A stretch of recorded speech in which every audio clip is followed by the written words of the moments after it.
নমস্কার, আমি প্রিয়াঙ্কা। আজকে ছিল রবিবার, তাই ভাবলাম যে একটু চুলের যত্ন করা যাক। আজকে একটা হেয়ার মাস্ক বানালাম এবং তোমাদের সাথেও শেয়ার করলাম। হেয়ার মাস্কটা বানাতে কিন্তু আমার বেশি কোনো উপকরণ লাগেইনি, শুধুমাত্র কয়েকটা নিম গাছের পাতা, 3 থেকে 4টা অ্যালোভেরা লিফ এবং একটা এগ লাগবে। ঠিক আছে, আমি শুধুমাত্র এগের কিন্তু সাদা অংশটাই কিন্তু ইউজ করেছি, কেননা হলুদ অংশটার স্মেলটা না অনেক স্ট্রং, আর সাদা অংশটাই আমাদের চুলের জন্য বেস্ট, তাই সাদা অংশটাই আমি ইউজ করেছি। আর অ্যালোভেরা আমরা সবাই জানি, অ্যালোভেরা কিন্তু আমাদের জান, সেটাকে কিন্তু স্কিপ করা যাবে না। অ্যালোভেরা আমাদের চুলকে স্মুথিং করে, নারিশ করে, বেস্টটা। ঠিক আছে, তার জন্য এটা কিন্তু স্কিপ করবে না কেউ। আর নিম গাছের পাতা একটা মেন রিজনে দিয়েছি, সেটা হচ্ছে গতকালকে আমি দেখেছি যে আমার চুলে হালকা এক জায়গায় ড্যান্ড্রাফ আছে, প্রচণ্ড কম। হ্যাঁ, আর মাঝে মাঝে না আমার একটু মাথায় চুলকায়, ইচিংয়ের প্রবলেম হয়, তার জন্য আমি এই নিমটা অ্যাড করেছি।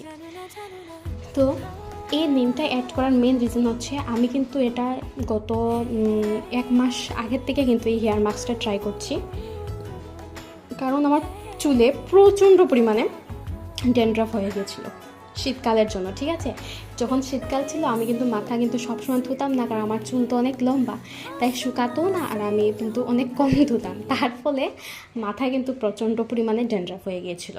এই হেয়ার মাস্কটা আমি গত 1 মাস ধরে ট্রাই করছি, আমি গ্যারেন্টি দিয়ে বলতে পারি আমার কিন্তু পুরো কমেছে, 100%-এর মধ্যে 98% কমেছে, বলতে গেলে 99%ই কমেছে।